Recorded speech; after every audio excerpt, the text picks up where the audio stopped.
Story நேரம் தமிழ் வியூவர்ஸ்க்கு hi. Generation to ஜென்ரேஷனோட நெக்ஸ்ட் எபிசோட்ல என்ன ஆக போகுது இன்னைக்கு பார்க்கலாம். நீங்கோட அம்மா உண்மையை சொல்ல ஆரம்பிக்கிறா. கொஞ்சம் வருஷத்துக்கு முன்னாடி டீமன் தலைவன் கிட்ட மாஸ்க் போட்ட ஒரு ஆள் வந்தான். கருப்பு மாஸ்க் போட்டு முழுசா மறைச்சிருந்தான். அவன் நான் சொல்ற ஆளுங்களெல்லாம் கொண்டுட்டனா இந்த இடத்துக்கு நான் உன்னை தலைவன் ஆக்குறேன்னு சொன்னான். அதே மாதிரியே அவனும் பண்ணான். அது மட்டும் இல்லாம அவன் தான் உன் உடம்புல இருக்கிற விஷத்தையும் ஒரு பாட்டில்ல போட்டு கொடுத்தான். அந்த மாஸ்க் மேன் கொடுத்த விஷத்தை தான் உங்க அப்பாவுக்கு கொடுத்தது மட்டும் இல்லாம உனக்கும் கொடுக்க சொல்லி டீமன் தலைவன் என்ன ஃபோர்ஸ் பண்ணான். ஆனா அவன் முகத்தை நாங்க யாருமே பார்த்ததில்லைன்னு சொல்ல டீமன் தலைவன் பாக்குறான். நானே அவனை பார்த்ததில்ல, என்னாலயும் அவனை கண்டுபிடிக்க முடியல, உன்னாலையும் கண்டுபிடிக்க முடியாது. சோ உன்னால கண்டிப்பா அவனை பழி வாங்கவே முடியாதுன்னு சொல்ல அதை நான் பாத்துக்கிறேன், இவங்களை இங்கிருந்து கூட்டு போங்க அப்படின்னு சொல்லிடுறான்.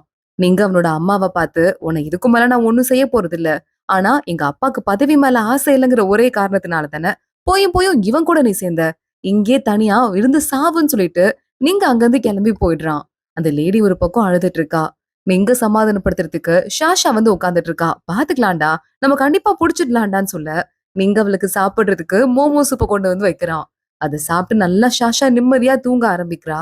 நீங்க அவளையே அப்படியே பக்கத்துல உட்காந்து குறுன்னு பாத்துட்டு இருக்கும் போது ஆளுங்க யாரோ ஓடி வராங்க. ஷாஷா தூங்குறா. வெளியே போய் பேசலாம் அப்படின்னு நீங்க சொல்றான். யான் பெரியவர் தான் வந்திருக்காரு. என்னப்பா பண்ணிட்டு இருக்க? எதிரி பொண்ண நம்ம வீட்ல இன்னும் வச்சிட்டு இருக்க. அது மட்டும் இல்லாம டீமன் தலைவனை இப்படி வெளியே அனுப்பியிருக்க. இந்த நேரத்துல உனக்கு ஒண்ணு தெரியுமா? ஜேடு சன்ஃபிளவர் இருக்குல்ல, அதை தேடிதான் இந்த இடத்துக்கு யூச்சி வந்திருக்கான். அது திருட்டு போயிருக்கு. அதை யாரு திருடினான்னு சுத்தமா புரியவே இல்ல. அது ஒரு சாதாரண ஹீலிங் ஒரு மிஷின் தான். அத போய் எதுக்கு திருடி இருக்கணும்? அது திருடினதுக்காக ஏதோ சண்டை வந்திருக்குன்னு கூட அந்த இடத்துல நான் கேள்விப்பட்டேன். பழைய தலைவரும் அது திருடின ஒரு ஸ்டூடெண்ட்டும் சேர்ந்து சண்டை போட்டிருக்காங்க. அதுக்கப்புறம் தான் அது காணாம போயிருக்கு. அப்படி அதுல என்னதான் இருக்குன்னு தெரியலையேன்னு சொல்லிட்டு யான் பெரியவர் சொல்றாரு. அடுத்து நீங்க இன்னொரு ரேரான பொருள் எடுத்து யூச்சிட்ட குடுக்குறான். ஜேடு சன்ஃபிளவர் எங்கன்னு தெரியல, ஆனா அதுக்குள்ள இந்த பொருள் உன்னை இன்னும் குணப்படுத்தும். ஜேடு சன்ஃபிளவர் அளவுக்கு முழுசா குணப்படுத்த முடியாட்டியும் 80% பவர் மறுபடியும் திரும்ப வந்துரும். இதை எடுத்துட்டு போ. அது கிடைச்சதும் நான் உன்கிட்ட திரும்பி அனுப்பி வைக்கிறேன்னு சொல்ல தேங்க்ஸ்ன்னு சொல்லிட்டு சரி ஓகே அப்ப நாங்க கிளம்புறோம் அப்படின்னு அங்கிருந்து நம்ம யூஜி கிளம்புறான். இல்ல நீ மட்டும் தான் கிளம்புவ, இன்னும் கொஞ்ச நாளைக்கே ஷாஷா வர முடியாது, என் கூட தான் இருப்பான்னு சொல்லிட்டு நீங்க அங்கிருந்து கிளம்பிடுறான். ஷாஷா அமைதியா உட்காந்து ஒரு பெயிண்டிங் பாத்துட்டு இருக்கா. இந்த இடத்துலதான் ஃபுல்லாவே வந்து டீமன் ஆளுங்க தான் இருக்காங்களா? நீங்க எல்லாம் இப்படிதான் பரவி இருக்கீங்களான்னு கேட்டுட்டு இருக்க. ஆமா, நாங்க மலையை தாண்டி இங்கேயும் வெளியே போக மாட்டோம். ஏன்னா அந்த பக்கம் இருக்கவங்க எங்களை ஏத்துக்க மாட்டாங்கல்ல, அதனால்தான் இங்கதான் இருப்போம்னு சொல்ல ஷாஷா பாக்குறா. இவங்களுக்கும் நமக்கும் என்ன வித்தியாசம் இருக்கு? ஆனா நம்ம எல்லாம் எப்படி பிரிஞ்சு கிடக்குறோம்னு யோசிக்கிறா. அந்த இடத்துக்கு நீங்க ஷாஷாவை பாக்குறதுக்கு வரான். இந்த மலையை பார்த்துட்டு இருக்க மேப்பு சுத்தி பாக்கணுமான்னு கேக்குறான். ஷாஷா ஆமான்னு சொன்னதும் அவளை கூட்டிட்டு பறவையில பறந்து போயிட்டு இருக்கான். எவ்வளவு அழகா இருக்குல்ல இந்த இடம் அப்படின்னு சொல்லிட்டு. என் அப்பா ஆனா இந்த மலையை தாண்டினதே கிடையாது. இந்த மலையை நீ தாண்டி போனனா உன்னோட இனத்துல இருக்க எல்லாரையும் கொன்னுடுவேன்னு சொல்லிட்டு அப்போ டீமன் தலைவன் சொன்னான். என் அப்பா அதனால இங்கே இருந்துட்டாரு. அப்புறம் எனக்கு உடம்பு சரியில்லாம போயிடுச்சா, என்ன காப்பாத்துற அப்படின்னு அப்பா மறுபடியும் இங்கே இருந்துட்டாரு. அதுக்கப்புறம் அவரால் இங்க இருந்து கிளம்பவே முடியலன்னு நீங்க சொல்லிட்டு இருக்கான். சொல்லும் போதே வாயிலிருந்து ரத்தமா துப்ப ஆரம்பிக்கிறான். ஷாஷா அவனை கூட்டு வந்து சரி பண்றதுக்கு ட்ரை பண்றா. ரொம்ப உடம்பு மோசமா இருக்கு. நீங்க பாக்குறான். ஷாஷா, என்னோட விஷம் ரொம்ப ஆக்டிவேட் ஆயிடுச்சு போல. இன்னும் கொஞ்ச நாளுக்கு மேல என்னால தாங்க முடியாதுன்னு நினைக்கிறேன். எனக்கு ஒரே ஒரு ஹெல்ப் மட்டும் பண்ணுவியா? இந்த கடைசி காலத்துல என் கூட இருப்பியா அப்படின்னு கேட்க ஷாஷா பாக்குறா. உன் கூட இருக்கேன், நான் உன்னை பாத்துக்கிறேன் அப்படின்னு சொல்லிட்டு இருக்கா. லேசா அவன் மேல சாஞ்சிட்டு நீங்க ஒரு மாதிரி குறுன்னு பாக்குறான். ஏதோ பொய் சொல்லி அவளை கூடவே இருக்கணும்னு சொல்லிட்டு ஏமாத்த ஆரம்பிக்கிறான் போல. ஷாஷா கூடவே இருக்கா. நைட்டு கூட அவன் பக்கத்திலேயே படுத்து தூங்கிட்டு இருக்கா. அந்த நேரத்துல நீங்க எந்திரிச்சு அவளுக்கு பெட்ஷீட்டை போத்தி விட்டுட்டு கைய புடிச்சிட்டு கூடவே உட்கார்ந்துட்டு இருக்கான். அங்க இருந்து நகரவே இல்ல. அதுக்கு அடுத்து யூச்சி கேக்குறாரு. ரொம்ப நாள் ஆச்சு ஷாஷா, நம்ம எப்ப கிளம்ப போறோம்னு கேட்க, அதுவா சீனியர், நம்ம கொஞ்ச நாளுக்கு அப்புறம் கிளம்பலாமா? நீங்க உடம்பு முடியலன்னு சொல்லிட்டு இருக்க. நீங்க அங்க வரான். என்ன ஆச்சு அப்படின்னு கேக்குறான். நீ எதுக்குடா வெளியே வந்த, உள்ள போலாம் வா அப்படின்னு ஷாஷா மறுபடியும் நீங்க உள்ள கூட்டு போயிடுறா. அங்க கூட்டு போயிட்டு மருந்து குடி, நான் உனக்கு கேண்டி வச்சிருக்கேன் பாருன்னு வாயில ஊட்டி விட போறா. யான் பெரியவர் வந்துடுறாரு. இவரான் ஷாஷா கையவே எடுத்துடுறா. ஆனா வேணும்னே கையெடுத்து நம்ம நீங்க வாயிலேயே ஊட்டிக்கிறான். யான் பெரியவர் இதை பார்த்துட்டு கண்ணா பின்னான்னு கத்துறாரு. எதிரி பொண்ணு கையால சாப்பிடுறது மட்டும் இல்லாம என் முன்னாடியே அந்த வேலையை பண்றியா அப்படின்னு சொல்லிட்டு ஷாஷா சிரிச்சுட்டே அங்கிருந்து வெளியே போக, என்னப்பா பண்ணிட்டு இருக்க, இப்படியே போனா நம்ம இனத்துக்கு ஆபத்து தான் அதிகமாகும் அப்படின்னு சொல்லிட்டு கத்த ஆரம்பிக்கிறாரு. ஏன் ஆபத்து அதிகமாக போகுது? இன்னும் நீயே பிரிவுல யார் யாரெல்லாம் இருக்காங்களோ அவங்க எல்லாம் தேடி கொன்னுடுவோம். கொன்னுட்டா நம்ம யாரும் ஒண்ணும் பண்ண மாட்டாங்க தானே அப்படின்னு சொல்லிட்டு இருக்கான். யான் பெரியவரே ஷாக் ஆகுற அளவுக்கு. யூச்சி கூட இப்ப நம்ம ஷுங்குன்னு உட்கார்ந்துருக்கான். யூச்சி கேக்குறான். ஒருவேளை நீங்களுக்கு உண்மையாவே உடம்பு முடியாம சாகுற நிலைமையில இருந்தா நீயே குடும்பத்துல இருக்கிற எல்லாரையும் தேடி தேடி யாராவது கொல்லுவாங்களா? இங்க நம்ம ஷாஷா இங்க தங்கணுங்கிறதுக்காக மட்டும் நீங்க இந்த மாதிரி நடிக்கல. நீங்க இப்படி நடிச்சு எல்லார்கிட்டயும் அவன் வீக்கா இருக்க மாதிரி காட்டிட்டு, சோ அவங்க எல்லாம் கொஞ்சம் ஃப்ரீயா இருப்பாங்கல்ல, அப்போ நீயும் மத்த ஆளுங்களும் போய் உங்கள கொல்றீங்க. அதானே கரெக்ட் அப்படின்னு கேட்க, இது நீ என்ன இப்ப போய் ஷாஷாட்ட சொல்ல போறியான்னு ஷூகுன் கேட்டுட்டு இருக்கான். சொல்ல மாட்டேன். அவன் அறிவாளி. அவளே சீக்கிரம் கண்டுபிடிச்சிருவான்னு சொல்லிட்டு அங்கிருந்து கிளம்பி நம்ம யூஜி போயிட்டு இருக்கான். இன்னொரு பக்கம் ஷாஷாக்கு நீங்க பாக்கும்போது அத்தை ஞாபகம் வந்துருது. என் அத்தையும் இப்படிதான் இறந்து போனாங்க. ஏன் இந்த மாதிரி நல்லவங்க எல்லாம் இறந்து போகணும்னு சொல்லிட்டு ஃபீல் பண்ண ஆரம்பிக்கிறா. பார்த்தா அங்க நம்ம நிங்குக்கு குடுக்குற மருந்து எதையோ கீழே கொண்டு வந்து கொட்டுறாங்க. ஷாஷா அத பாக்குறா. பயங்கரமா ஷாக் ஆயிடுறா.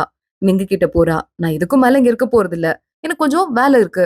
வந்து 2 மாசம் ஆச்சு. நான் கிளம்புறேன்னு சொல்றா. நீங்க உடனே இங்க பாரு என் கூட என் கடைசி காலத்துல இருப்பேன்னு சொன்னேன்லன்னு கேட்க, 10 வருஷமா இல்ல 20 வருஷமான்னு இவ கேக்குறா. அவ்வளவுலாம் இல்ல. நான் கொஞ்ச நாள் தான் உயிரோட இருப்பேன்னு சொல்ல, இங்க பாரு இந்த மருந்த கையில பாத்துட்டு தான் வந்துட்டு இருக்கேன். வேணும்னே உனக்கு இந்த மாதிரி வியாதி இருக்கிற சிம்டம்ஸ் அதிகமாகணுங்கிறதுக்காக இந்த கஷாயத்தை நீ குடிக்கிற. நான் பாக்கணுங்கிறதுக்காக மட்டும் இல்ல. எல்லாரும் பார்த்து வீக் பாயிண்ட் உன்கிட்ட வெளியே காட்டணும். நீதான் வீக்கா இருக்கேன்னு. அந்த நேரத்துல உன் ஆளுங்க போய் உங்களை கொன்னுடுவாங்க. எல்லாருக்காகவும் நடிச்சிருக்கல்ல, நடிச்சு ஏமாத்திட்டல. இதுக்கு மேலே நான் இருக்க மாட்டேன். கஷ்டப்பட்டு நான் அழுததெல்லாம் போதும்னு சொல்லிட்டு ஷாஷா அங்கிருந்து கிளம்புறா. நீங்க வேகமா ஓடி வரான். அவளை கட்டி புடிச்சுக்கிறான். நீங்க எதிரே போயிடக்கூடாதுங்கிறதுக்காக தான் அப்படி பண்ணேன். ஷாஷா தயவு செஞ்சு என்னை விட்டு போயிடாதுன்னு சொல்லிட்டு கெஞ்சிட்டு இருக்கான். இங்க பாரு நான் அப்பையில இருந்து பாத்துட்டு இருக்கேன். எனக்கு ஏற்கனவே நிறைய பிரச்சனை இருக்கு. ஒருவேளை இந்த இடத்துக்கு நான் இருந்தா கூட என்னால உன்னை கல்யாணம் பண்ணிக்க முடியாது. உன் குடும்பத்துக்கும் என் குடும்பத்துக்கும் ஆகவே ஆகாதுன்னு தெரிஞ்சு போச்சுல்ல. நான் தள்ளி போகிறதுக்கு ட்ரை பண்றேன். ஆனா உனக்கு ஹெல்ப் பண்ணுங்கிறது தான் என்னோட மெயின் மோட்டிவாவே இருந்தது. ஆனா இத்தனை நாள் நான் உன் கூட இருந்து உனக்கு ஹெல்ப் பண்ணதுக்கு நன்றி கடனே இல்லாம நீ என்னையே ஏமாத்திருக்க. என்னை இங்கிருந்து போக விடு அப்படின்னு சொல்லிட்டு இருக்கா. இந்த இடத்துக்கு வந்துட்டு உன் இஷ்டத்துக்கு உன்னால போக முடியாதுன்னு நீங்க சொல்ல, அவன் கழுத்துல வாளை எடுத்து வச்சிடுறா. நீங்க பாக்குறான். கொன்னாலும் பரவாயில்ல, கொன்னுட்டு வேணா போ, என்ன கொல்ல போறியா அப்படின்னு கேக்குறான். அதுக்குள்ள அந்த இடத்துக்கு குவான் ஓடி வந்துடுறான். என்னமா ஷாஷா பண்ற, கழுத்துக்கிட்ட வாழ வச்சிட்டு இருக்கேன்ட்டு. வேண்டாம் இப்படி எல்லாம் பண்ணாத, முக்கியமான விஷயத்த சொல்றதுக்காக தான் வந்திருக்கேன். கருப்பு மாஸ்க் போட்டு ஒருத்தன் உள்ள வந்து, இங்க நம்ம நீயே தலைவர் இருக்கான்ல, அவனை கூட்டிட்டு போயிட்டான். அது மட்டும் இல்லாம உங்க அம்மாவை கொன்னுட்டு போயிட்டான் அப்படின்னு சொல்ல, நீங்க ஷாக் ஆயிடுறான். என்னன்னு பாக்கலாம் வான்னு சொல்லிட்டு ஷாஷா கூப்பிடுறா. இது எங்களோட சம்மந்தப்பட்ட விஷயம். நீங்க எந்த போகணும்னு சொன்னல, இங்க இருந்து கிளம்பு, அதை நாங்க பாத்துக்குவோம்னு சொல்ல, ஷாஷா அழுதுட்டே அங்க இருந்து கிளம்பி போயிடுறா. நீங்க நேரா உள்ள வந்து எட்டி பாக்குறான். அவங்க அம்மா இறந்து போய் கிடக்குறாங்க. இந்த இடத்துக்குள்ள புது ஆளுங்க யாரும் வரல. அப்ப ஏதோ சீக்ரெட் பாதைய நீயே கிரியேட் பண்ணி வச்சிட்டு இருக்காங்க நமக்கே தெரியாம. அந்த பாதை அந்த பிளாக் மாஸ்க் போட்டவங்களுக்கும் தெரிஞ்சிருக்கு. அது என்னன்னு கண்டுபிடிங்க, சீக்கிரம் கண்டுபிடிங்கன்னு சொல்லிட்டு, என்னதான் இருந்தாலும் அம்மா தானே, இப்படிப்பட்ட அம்மா யாருக்கும் கிடைக்க கூடாதுன்னு தனியா அந்த லேடியோட முகத்தை பார்த்துட்டு உரிய மரியாதையோட அடக்கம் பண்ணுங்கன்னு சொல்லிட்டு போயிடுறான். ஷாஷாவும் யூச்சியும் ஒரு வழியா அரக்க உலகத்தை விட்டு வெளியே வந்துடுறாங்க. வந்ததுமே நம்ம யூச்சியோட அப்பா என்னடா கரெக்ட் பண்ணிட்டியான்னு கண்ணிலேயே சிக்னல் கொடுக்குறாரு. ஷாஷா யூச்சி அவங்க 2 பேர் கூட வண்டியில ஏறி போயிட்டு இருக்காங்க. இனிமே இப்படி பண்ண மாட்டேன், என்ன மன்னிச்சிருங்க மாஸ்டர்னு ஷாஷாவும் மன்னிப்பு கேட்டுட்டு இருக்கா. ஷாஷா என் மறுபடியும் அவளோட இடத்துக்கு வந்துடுறா. பார்த்தா நீங்க கையில மோமோவை தூக்கிட்டு பரிதாபமா நிக்கிற மாதிரி தோணிட்டு இருக்கு. ரொம்ப வருத்தப்பட்டுட்டு இருக்கா. அதுக்கப்புறம் அவங்க மத்தவங்க எல்லாம் பேசிட்டு இருக்காங்க. ஆனா நீங்கோட போனா இங்க இருக்கிற பல முக்கியமானவங்களை விட்டு போகணும்னு சொல்லிட்டு அவளுக்கே நல்லா தெரியுது. சோ அதனால அதை பத்தி எல்லாம் யோசிச்சு பார்க்காம நேரா உள்ள போயிட்டு கொஞ்சம் படுத்துட்டு இருக்கா. வேலைக்கார பொண்ணு, ஏனாச்சு ஏதோ சம்மந்தம் இல்லாம நீங்க அப்செட்டா இருக்கீங்க, அது என்னன்னு மட்டும் புரியலன்னு சொல்லிட்டு அங்க இருந்து கிளம்பி போயிட்டு இருக்கா. இன்னொரு பக்கம் குவான் பாக்குறான். நம்ம நீங்க ஹாப்பியா வச்சுக்கணும்ல, சோ 5 பொண்ணுங்களை கூட்டு வந்து சிரிச்சுட்டே இருக்கணும் புரியுதா, நீங்க இப்ப வந்துருவாருன்னு சொல்ல நீங்க பாக்குறான். ஒழுங்கா அந்த பொண்ணுங்களை எல்லாம் கூட்டு ஓடி போயிடு, இல்லனா இந்த எந்த பொண்ணு வேணாம் ஷிங்க வேணா நான் சூஸ் பண்ணிக்குவான்னு கேட்க குவான் பாக்குறான். எல்லாம் ஓடுங்க ஓடுங்க, இந்த பக்கம் யாரும் வராதீங்கன்னு துரத்திட்டு இருக்கான். ஷாஷா கிட்ட மத்த ஆளுங்கெல்லாம் நீங்க டீமன் உலகத்துல எல்லாரும் எப்படி இருக்காங்கன்னு கேட்க, நம்மள மாதிரிதான் இருக்காங்க, நம்மள மாதிரிதான் சாப்பிடுறாங்க, காலைல எந்திரிக்கிறாங்க, நைட்டு தூங்குறாங்கன்னு ஷாஷா சொல்றா. அப்படிதான் இருக்காங்களா, கொடூரமா இல்லையான்னு சொல்லிட்டு மத்தவங்க எல்லாம் கேட்க ஆரம்பிக்கிறாங்க. ஷாஷா அவங்க நமக்கு எதிரி, கண்டதையும் சொல்லி நம்ம ஆளுங்க மனசை கெடுக்காதன்னு சொல்லிட்டு அங்க ஒரு சீனியர் சொல்லிட்டு இருக்கான். இந்த சீனியருக்கு தான் லிங்கோ மேல பாசம் இருக்குல்ல, அந்த பையன்தான். நான் உண்மையதான் சொன்னேன்னு சொல்லிட்டு ஷாஷா அங்க இருந்து கிளம்பி வீட்டுக்கு வந்துடுறா. எனக்கு மோமோ சூப் சாப்பிடணும் போல இருக்குங்கிறா. ஆளுங்க போய் வேலைக்கார பொண்ணு செய்யறதுக்காக போயிட்டு இருக்கா. அதுக்குள்ள ஷாஷாவோட மாஸ்டர் அங்க வந்துடுறாரு. ஷாஷா நீ பேசினதெல்லாம் எனக்கு கேள்விப்பட்டேன். உன்கிட்ட சில விஷயத்த சொல்லிட்டு போலான்னு தான் வந்தேன். உன் அத்தை மேல இன்ட்ரெஸ்ட் வைக்காத ஆளுங்களே கிடையாது. ஒரு தடவை நாங்க சண்டை போட்டுட்டு நிறைய இடத்துக்கு போகும்போது மாஸ்க் வரைஞ்ச ஒருத்தனை பார்த்தோம். அவன் உங்க அத்தை கூட ரொம்ப க்ளோஸா பழக ஆரம்பிச்சான். உன் அத்தையும் அவன் மேல ரொம்ப பாசம் வச்சிருந்தான்னு தான் நான் நினைக்கிறேன். ஆனா ஒரு தடவை அவன் உள்ள வந்து நம்ம ஆளுங்க அத்தனை பேரை கொன்னு அடிச்சு ரத்தத்தை குடிச்சிட்டு போயிட்டான். உன் அத்தை அதுக்கெல்லாம் சேர்ந்து அவ்வளோ ஃபீல் பண்ணா. ஏன் உன்கிட்ட விஷயத்த சொல்றேன்னா, மனுஷங்களை திங்குறவங்க என்னைக்கும் அப்படிதான் இருப்பாங்கன்னு சொல்லிட்டு அங்கிருந்து போயிடுறாரு. ஷாஷா இந்த விஷயத்த பத்தி டாக்டர் இருக்கார்ல, அவர்கிட்ட போயிட்டு லைட்டா போட்டு பாக்குறா. இந்த விஷயம் திடீர்னு இப்ப எப்படி வந்தது? ஏன் நீங்க பத்தி நீ பேசுறதுக்காக உன் மாஸ்டர் உன்கிட்ட இந்த கதைய சொன்னாரா அப்படின்னு சொல்லிட்டு கேட்டுட்டு இருக்காரு. உடனே ஷாஷா ஆமான்னு சொல்லிட்டு இருக்கா. நீங்க இன்னும் மனசுலதான் இருக்கானா என்ன? இப்போதைக்கு அவனுக்கு ஒண்ணும் ஆகாம இருக்கலாம். எவ்வளவு சீக்கிரம் வேணாலும் அவன் செத்து போறதுக்கு வாய்ப்பு இருக்கு. நீ என்ன நினைக்கிறேன்னு கேட்க, நான் நீங்க என் மனசுல இருந்து தூக்கி எறிஞ்சிட்டேன்னு ஷாஷா சொல்லிட்டு இருக்கா. கையில வச்சிட்டு இருக்க கட்டையே உடைஞ்சு போயிருது. டாக்டர் பாக்குறாரு. எப்படி பொய் சொல்லிட்டு இருக்கா பாருன்னு சொல்லிட்டு நினைக்கிறாரு. இன்னொரு பக்கம் நம்ம நீங்க கொஞ்சம் உட்கார்ந்துட்டு இருக்க, யான் பெரியவர் வந்துட்டு, "என்னப்பா பண்ணிட்டு இருக்க? இந்நேரம் நீ நெறைய பொண்டாட்டிங்கள கல்யாணம் பண்ணிட்டு புள்ளைங்கள பெத்து போடணும். அடுத்து நம்ம இனத்துக்கு வாரிசு இல்லாம போயிட்டு இருக்கு. போயும் போய் அந்த பிங்ஷுவோட சொந்தக்கார பொண்ணு ஷாஷா. அவளெல்லாம் நீ வந்துட்டு லவ் பண்ணிருக்கலாமா?" அப்படின்னு சொல்லிட்டு கேட்க, பயங்கரமா நீங்க கோவமாயிடுறான். "வெளிய போறீங்களா இல்லையான்னு?" கத்துறான். வான் வேகமா வெளிய கூட்டு வந்துட்டு, "எத பத்தி வேணா பேசுங்க. தயவு செஞ்சு ஷாஷாவ பத்தி மட்டும் பேசிறாதீங்க. பாவம் நீங்க இப்படி சோகமா இருக்கான். ஷாஷா மட்டும் சிரிச்சுட்டே இருப்பானா நினைக்கிறீங்க? அவளும் எங்கேயாவது சோகமா தான் இருப்பான்னு சொல்ல, பார்த்தா நல்லா ஷாஷா பல்ல காட்டிட்டு இருக்கா. ஏன்னா யூச்சியோட அப்பாவும் வந்திருக்காங்க. யூச்சியோட அப்பா புது கண்டுபிடிச்சு கொடுத்து, இப்ப யூச்சிக்கு 80% சக்தி திரும்ப வந்துருச்சாம். அதனால பல்ல காட்டிட்டு நெறைய கிஃப்ட் குடுக்குறாரு. ஷாஷா பல்ல காட்டி வாங்கிட்டு இருக்கா அதெல்லாம் பார்த்துட்டு. "நீ ஏன் என் பையனுக்கு நிச்சயம் பண்ண பொண்ணா இருந்திருக்கலாமான்ட்டு" அவர் வாய வேற விட்டுடுறாரு. பார்த்தா லிங்போ அங்க வந்துடுறா. "ஷாஷா உனக்காக சூப் கொண்டு வந்திருக்கேன். நீ யூச்சிக்கு நல்ல கிஃப்ட் ஒண்ணு குடுத்திருக்கல. அதுக்காக நான் உன்ன பாத்துக்கிறேன்" அப்படின்னு அவ சொல்லிட்டு இருக்கா. என்னடா இது புது கதையா இருக்குன்னு சொல்லிட்டு ஷாஷாவே குழம்பி போயிடுறா. இன்னொரு பக்கம் லிங்போ திரும்ப வீட்டுக்கு வரும்போது, லிங்போவோட அம்மா லிங்போ அப்பா கிட்ட மாஸ்டர் கிட்ட சொல்லிட்டு இருக்காங்க. "நம்ம பொண்ணுக்கு கல்யாணத்தை முடிச்சிடலாம்ல இந்த தடவை" அப்படின்னு. "நீ என்ன நினைக்கிற? யூச்சியும் அவங்களும் செட் ஆவாங்க நீ நினைக்கிறியா?" அப்படின்னு கேட்க, "யூச்சி என்ன அவ்வளவு பெரிய ஆளா? நான் அவ்வளவு கேவலமான ஆளான்னு" சொல்லிட்டு லிங்போ சோகமாயிடுறா.